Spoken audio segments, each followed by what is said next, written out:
Does the Bible say that it's wrong to doubt? When we read the Bible, there are definitely passages that make it clear that at least some forms of doubting are wrong. However, I believe when we look at Scripture as a whole, we're going to find that doubting isn't necessarily good or bad. It depends on the situation. There are times as believers where we need to doubt things, and yet there are other times where our doubt is not appropriate. So the question is, how do I know when it's okay to doubt?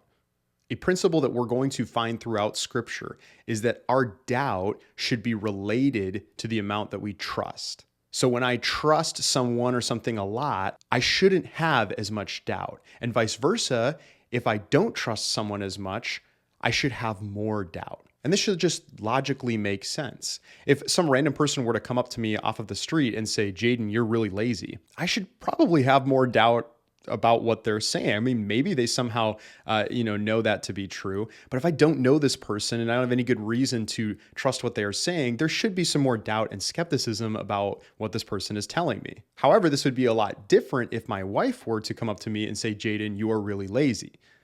My wife is somebody who I trust a lot, and when she says something, I shouldn't doubt it as much. Too much doubt would actually be inappropriate in that situation because it would show that I'm not taking my wife seriously, even though I have many good reasons to trust her.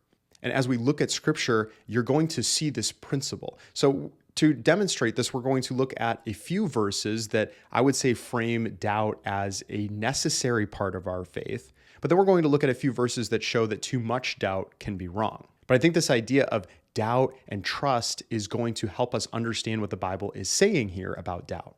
So our first passage we're going to look at is Acts chapter 17. And here the Apostle Paul and Silas are preaching to a group of Jewish people in Berea. Now we're told that these Jews were more noble than those in Thessalonica because they received the word with all eagerness, examining the scriptures daily to see if these things were so. Now, what I love about this passage is it's saying that these Jewish people didn't just accept blindly what Paul was saying. Instead, they went to Scripture to make sure what he was saying is true. And I don't know how this could have happened without some degree of doubt. If the Berean Jews didn't doubt Paul at all, they would have just accepted what he told them without questioning it. However, their doubt did not stop them from believing what he said either. Their healthy level of doubt meant that they went to Scripture to make sure and verify what he was saying is true. I think this is a great example for us today. And this is really important with the internet, where there's so many different ideas being circulated around. And especially if you're hearing somebody who you don't trust as much, there should be a higher level of doubt. If you are listening to me for the first time, you should have a healthy level of doubt to the things that I am saying. And that's why I work very hard to make sure that I'm basing my arguments on Scripture. Because even if you're hearing me say something in this video that you're not sure about, you should be going to Scripture and verifying that that is true. If somebody had no doubts ever about the things that they heard, they'd be gullible because they'd fall for pretty much anything that they heard. And this just doesn't make sense with our faith. And here in Acts, we are seeing this. The Jewish people here are praised by examining Scripture and making sure what Paul is saying is true. This short verse in 1 Thessalonians also proves this same point. Here Paul writes and says, "But test everything, hold fast what is good." So again, the idea is that we need to test the ideas and things that we are being presented with and only hold on to what is good. Again, this requires some degree of doubt. When Paul says we need to hold fast to what is good, the opposite is also true. We need to let go of what is not good. We need to be wise and discerning about the information that we are receiving or the things that people are telling us.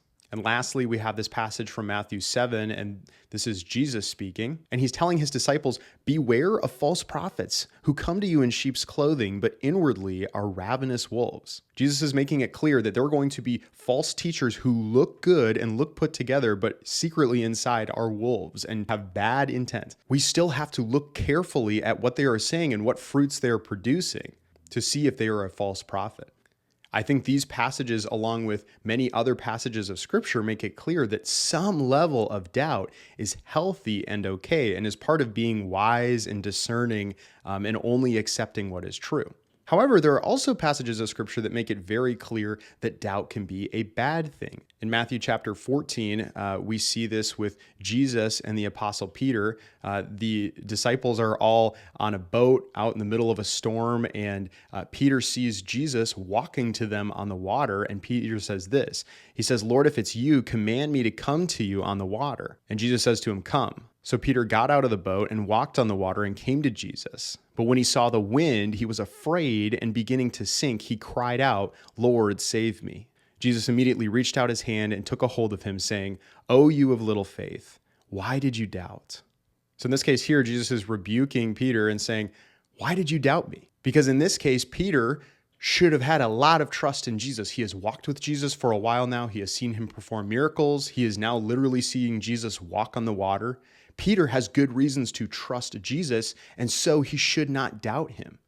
When Jesus says, "Come out to me on the water," and Peter starts walking, he should trust that Jesus has the power to keep him safe and keep him on the water. But when Peter sees the storm and all the craziness, he gets afraid and he doubts Jesus, even though he shouldn't have. Now, I'm not going to pretend like I would have been any more brave than Peter in that situation, but the point is still that Peter should not have doubted Jesus in that instance because he had so many good reasons to trust Jesus.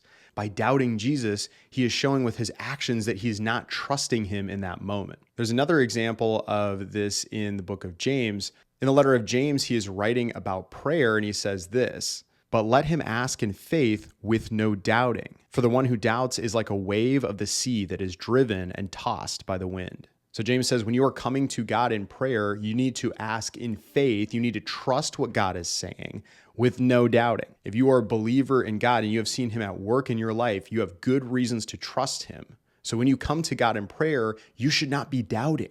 You should have confidence that he will answer your prayers and will be at work in our lives. What's interesting about this verse is it also tells us another problem with doubting. See how it describes the person who doubts. It says, "For the one who doubts is like a wave of the sea that is driven and tossed by the wind." Somebody that is too consumed with doubt is never going to trust anything, and they're going to get swept around. What's interesting here is that having too much doubt and too little doubt kind of ends up in the same consequence. You're not anchored in anything.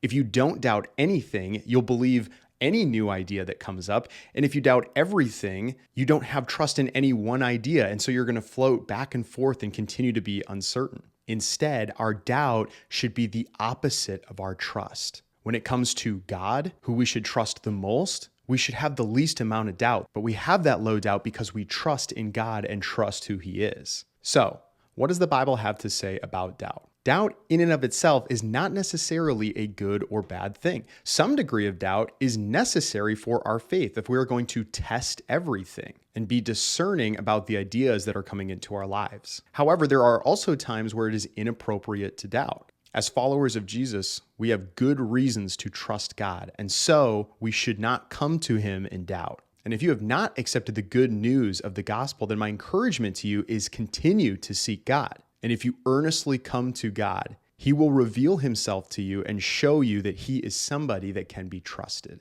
I hope this video was helpful to you. God bless, and I'll see you in the next video.